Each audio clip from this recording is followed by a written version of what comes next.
Words at War.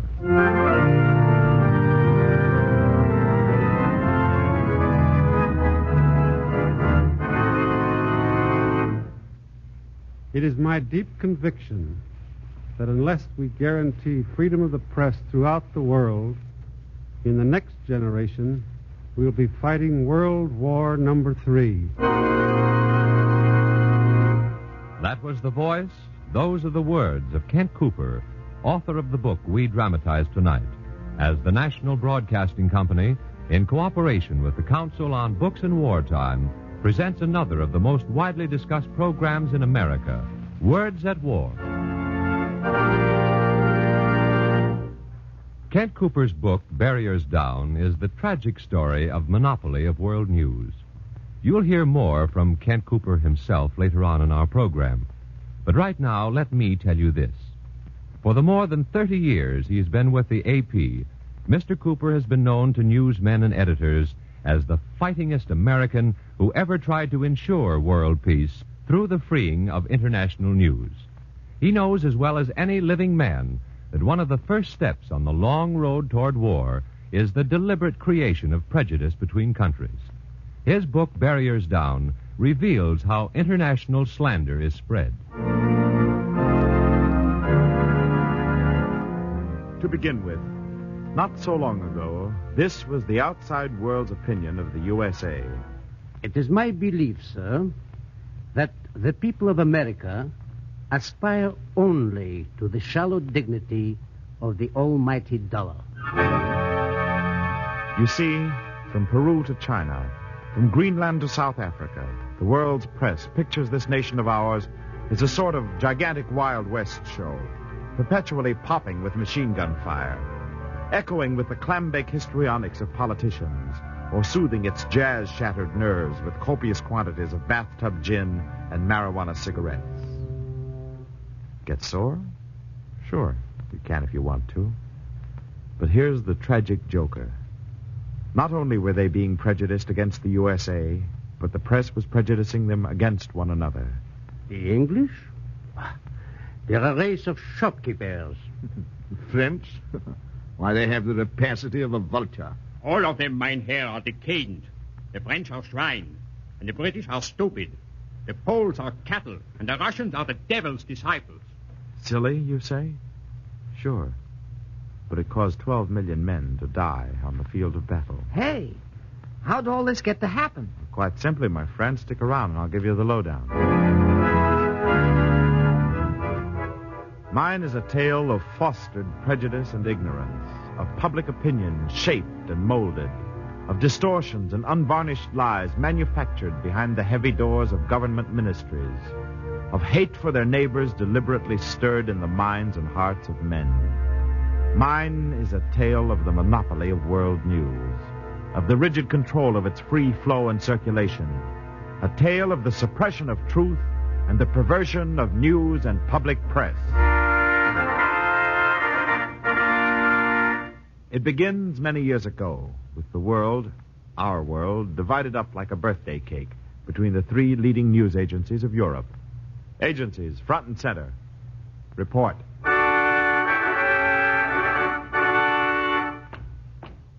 Reuters of London. Havas of Paris. Wolf of Berlin. In the beginning, how did you divide the world for the control of the sale and gathering of news? This is one-time truth, will out. How did you divide the world between you? Here's how. To Reuters, exclusive control of sources and news dissemination in Great Britain, all the colonies and dominions. Egypt, Turkey, China, Japan. Sovereign rights to the sale of foreign news to the press of Mexico, Central America, and the West Indies, and in all lands wherein England exerts influence. Thank you, Reuters. And you? To Havas of Paris, absolute control of news distributed throughout the French Empire, in Switzerland, Spain, Italy, and Portugal. Exclusive rights to be sole distributor of world news in South America. Thank you, Havas. And you? To Wolf of Berlin, the territory of the whole German nation. Sole agency for the transmission of foreign news to the subsidiary news agencies of Sweden, Norway, Scandinavia, the Imperial Russian Empire, Austria-Hungary, and the Balkans. Thank you. Now, just who gave you three permission to divide the world up between you? No one. one. We We just arranged the thing between ourselves. How do you like that? The world, partitioned, shared, according to the best business procedures, by contract, each agreeing solemnly not to invade the domain of the other, going by the impressive title Alliance, better understood when called cartel. The world cut up with no crumbs left over, wrapped up and delivered. Delivered to whom? To the newspapers these agencies served? Not on your life, but delivered to the imperial demands and maneuvers of their respective governments. To say it more boldly, these agencies functioned as privately owned propaganda agencies for cutthroat international politicians. Mademoiselle, take this memo to the Havas News Agency. To Monsieur le Directeur, it is to the best interests of France that the United States be represented as a crude, uncultured nation to the people of South America. There it is. You see what I mean? And so, for years, through the channels Havas controlled, went news that was slanted, twisted, and colored towards their government's ends. Not only Havas, but each of these agencies poisoned the air between nations, created friction when friction was needed to attain national ends, allotting to themselves the power to decide what the people of each nation were to know of the people of any other nation, and in what shade that news was to be presented.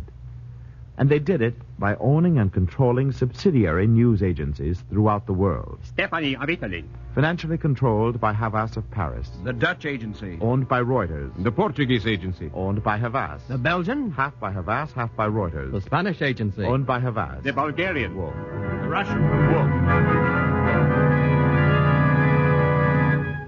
And if any of these agencies became restless under their humiliating subservience and tried to break away, well... It just could not be done. Why? Well, it would cost millions to do it. They controlled the cables, held all the franchises. One word of complaint, and they could have ruined us. Yes, that's the picture. A tight combination of three agencies dominating 20 countries. And because they could control the press in other lands, because they themselves were often subsidized by their own governments, Havas, Reuters, and Wolf sent through their exclusive channels the tainted, corrupt news loaded with prejudice and breeding hate, all in the name of the welfare of their national state.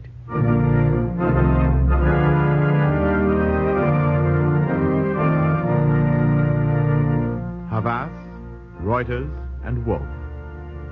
You did a good job serving your governments. You helped to lay the groundwork for more than one bloody war. You can rest content. Your work was most effective. Gentlemen, step forward. Receive your medals of honor. To Havas of Paris, subsidized by the French government, exercising control over 1/3 of the world, for disseminating material hostile to the peace of the world, the Legion of Honor. What we did, monsieur, we did for the love of la belle France. Oh?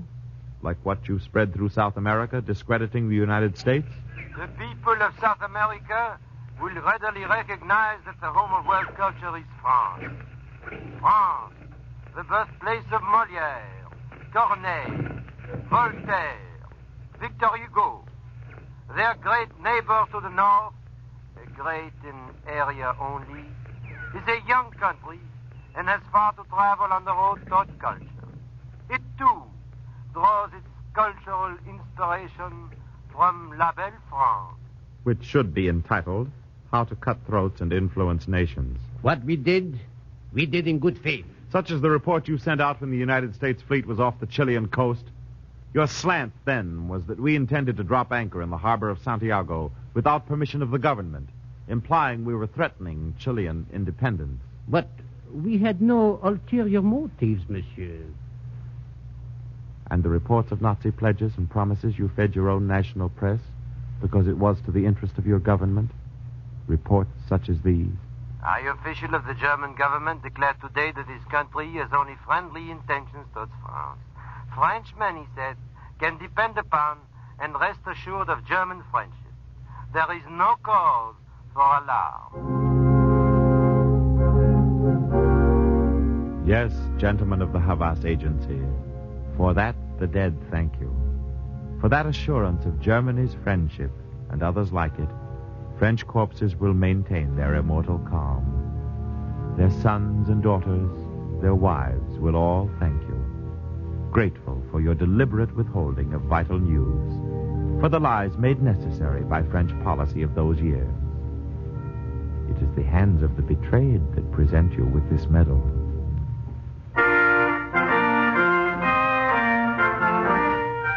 To Wolf of Berlin, controlled in its early days by the personal banker of the Kaiser, later as DNB, controlled by the personal criminals of Hitler. To you we award the Iron Cross. What we did for the greater glory of the fatherland. By disseminating anti-French, anti-English, anti-American, and anti-Russian propaganda throughout the Balkans and Germany. The state demanded certain procedures. We are Germans. The more the heart of the fatherland bleeds for the trials and tribulations that our Sudeten brothers suffer in Czechoslovakia. Born in a fate worse than slavery, we know their hearts cry out for help. We are not deaf to those cries, brothers. Be patient. We will come. Which procedure comes under the name of premeditated murder. We were patriots. To what? Your nation is murder's kingdom. Your patriotism, the loyalty of gunmen. Ah, but the Iron Cross grows heavy in my hand.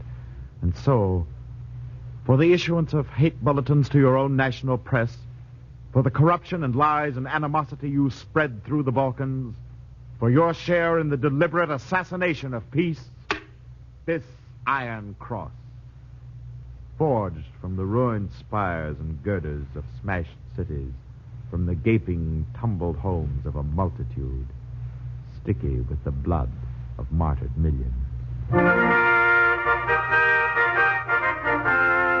And what shall we award to Britain's Reuters agency, king of them all in the old days, dominant leader of the world news cartel, trapped by its own blindness when it could have helped to prevent war? What shall we award you, gentlemen? The Legion of Honor and the Iron Cross? Or the bitterness of bombed English towns? The old Reuters is dead.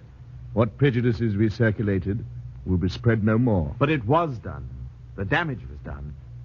You sat upon the crossroads of international news, and through it you lulled your own nation as well as others into a false sense of security, when danger, like mythology's sword, hung by a thread above the world.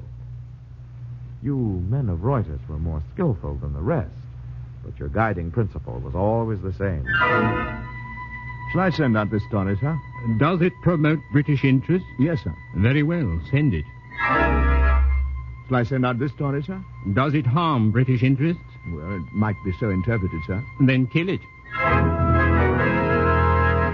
But we do insist on keeping the record straight. It's true, you men of Reuters cleaned house in 1939. But by then it was too late. For by then, the world's most promising student of propaganda had learned all you news agency gents could teach him. This is what he had learned in his own words.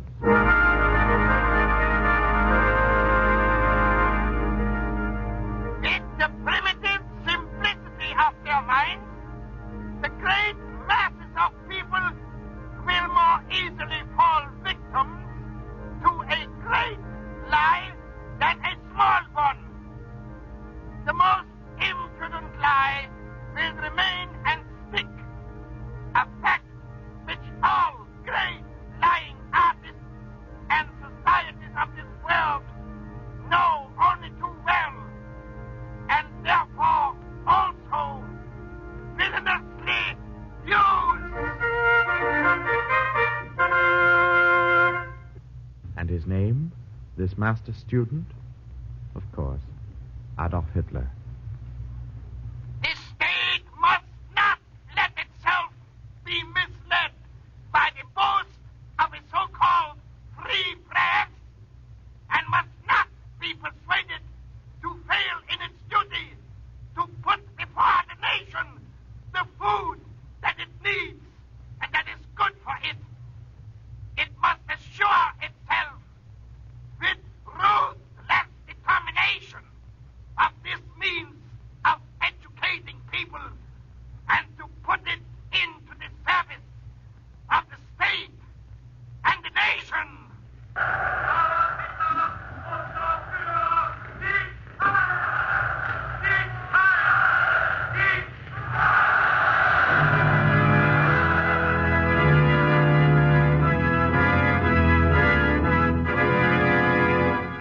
gentlemen of Reuters, Havas, Wolf, leave us face it, as we uneducated Americans are wont to say.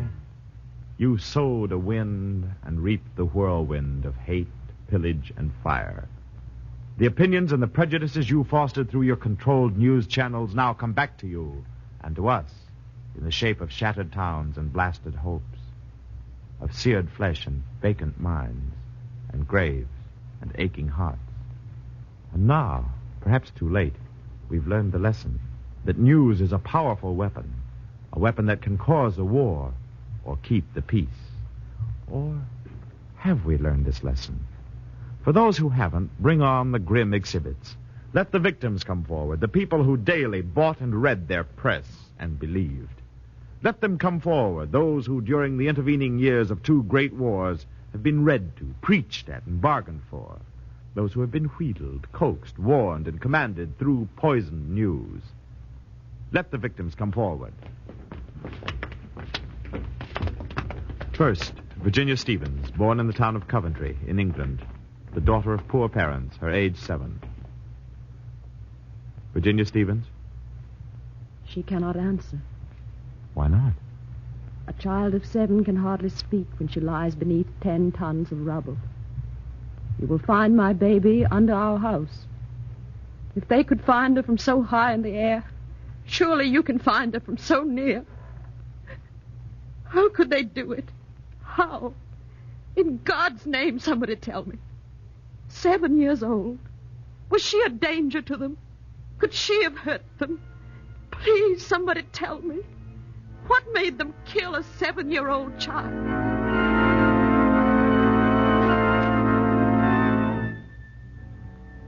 Their brutality made me a killer, too. I, a Polish teacher of fine arts named Peter Wojcik. How?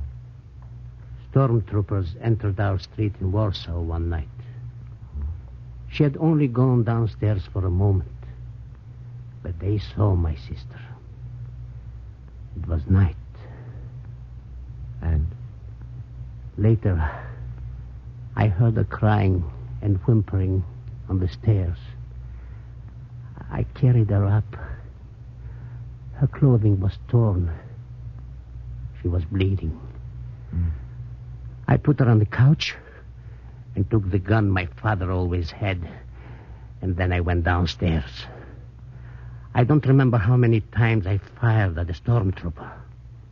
It was in the middle of the street, and I kept firing.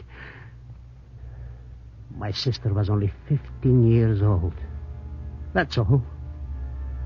A child. 15 years. They're not human. Lies have made them into beasts.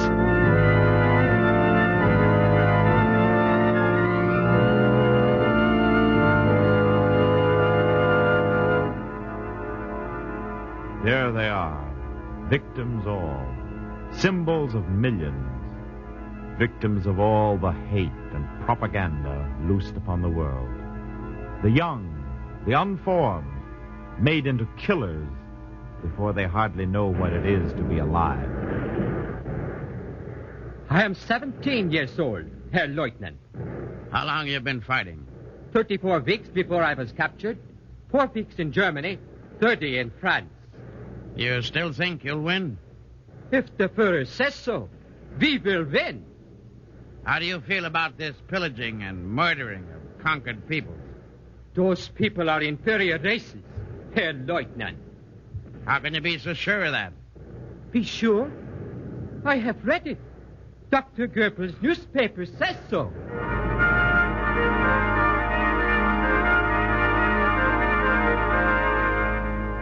We must assure ourselves with ruthless determination of this means of educating the people. We must put the press in the service of the state and nation. Yes, Hitler knew what he was talking about. We saw his prophecy come to pass. A whole generation corrupted by lies and distortions. Their avenues of information as tightly guarded as their national frontiers. Educated by a controlled press. educated to be beasts. And when we are reminded, we weep for their victims. But that is not enough. We must now solemnly resolve to build a future in which the printed word reflects only truth. A free, unhampered flow of news must be guaranteed so that this world war can end forever the hate and prejudice that brings slaughter and carnage in their wake. Hey. Yes? Why didn't they guarantee an international free press after World War I? They tried, my friend. They tried. Representatives of the American press tried to get it written into the Treaty of Versailles. Well, what happened? Well, this. The American delegate wishes the floor. Yes, Mr. Chairman. I have a proposal to place before this treaty-making body. A proposal which I believe will make future wars, such as the one just concluded, impossible.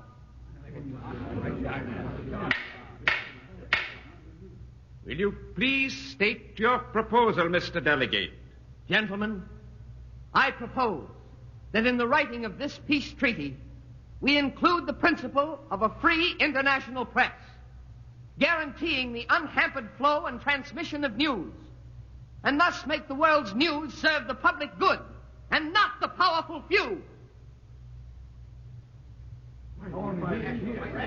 Stand by. Stand by, all you unborn generations. The moment is a delicate one, unexpected, unforeseen. The chairman worriedly eyes his neighbors. His free hand frets nervously at the green baize tablecloth. His gavel is poised in bewildered suspense. There's a dead, tense silence. And he's being rescued.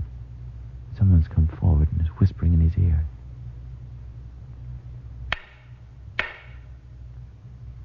He's going to speak. People of the world, listen. You 7-year-olds in Coventry, you butchered innocents in Warsaw's ghetto, you gallant young Americans beneath the white crosses, listen. I beg to inform the American delegate that the question he raised is being taken care of privately. Next business. Next business. And the moment, almost grasped, roared by. We should have known that the conquerors would not deny themselves the use of the press as a propaganda arm. For although the battles were done, the war went on, behind office doors, soundproof and heartproof. After the Treaty of Versailles, the Wolf Agency was pushed into the background, but Reuters and Havas gripped the channels of world news more tightly than before. The matter had been taken care of privately.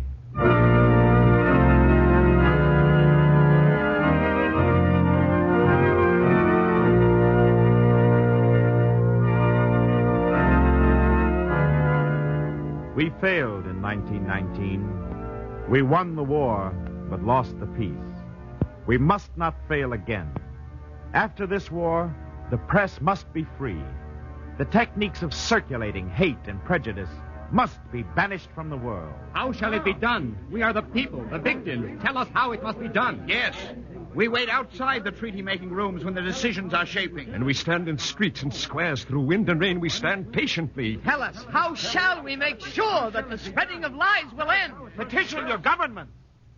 Demand that they include in the peace treaty the principle of freedom of the press throughout the world. We will demand. We will demand it. Demand that they guarantee that at least one news agency in each nation be owned and controlled not by an outside group, but mutually by the papers it serves. Yes. A cooperative, non-profit news agency. Yes. As Reuters is now at last owned by the British press. Yes. We will demand that. Yes.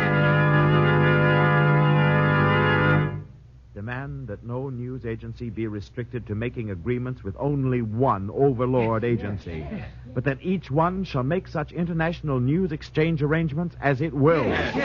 Demand equality to all agencies in the getting of all official news. Demand equal access for each one to transmission facilities, wires, and cables. The truth must not be blocked. And with power to punish all violations, the treaty must prohibit the perversion of all news. It must forbid the inclusion of biased, nationalistic propaganda in the circulation of world news. We will demand all these things, for we are the victims.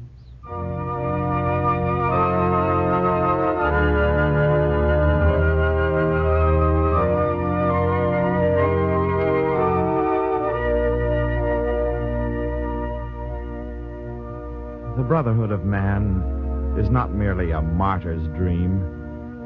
It's an objective to be fought for just as any town or railroad line. It's not impossible. It can be won. It can be made the enormous victory of this war. By permitting international news to flow unhindered between the peoples of the earth like a clear, untainted river.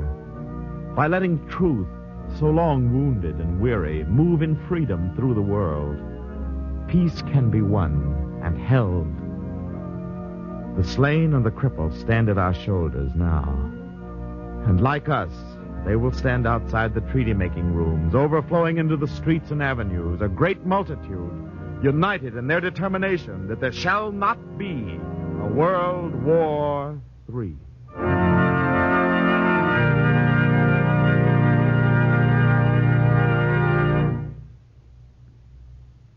Ladies and gentlemen, a footnote to our program, given in person by the author of Barriers Down, Mr. Kent Cooper, General Manager of the Associated Press. Mr. Cooper.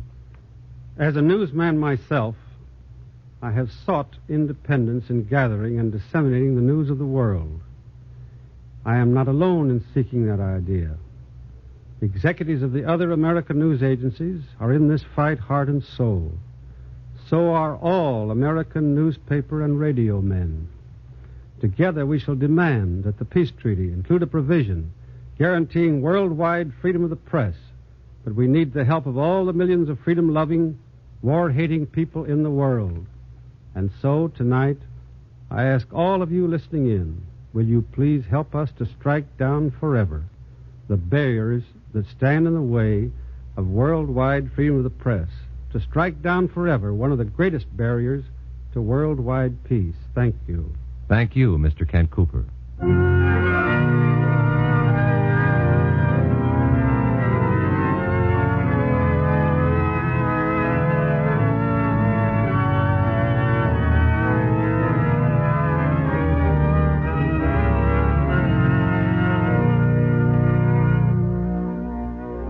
Tonight on Words at War, we've brought you Barriers Down by Kent Cooper. The radio dramatization was by Raphael Hayes. Barry Kroger was the narrator, and Mr. Cooper appeared in person. The music was arranged and played by William Meader, and the production was under the direction of Anton M. Leader.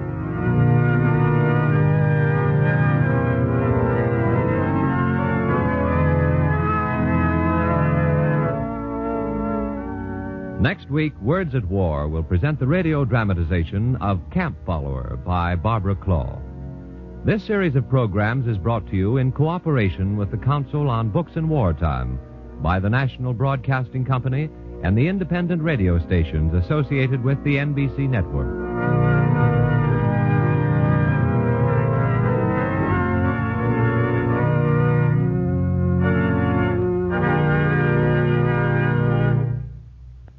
Jack Costello speaking. This is the National Broadcasting Company.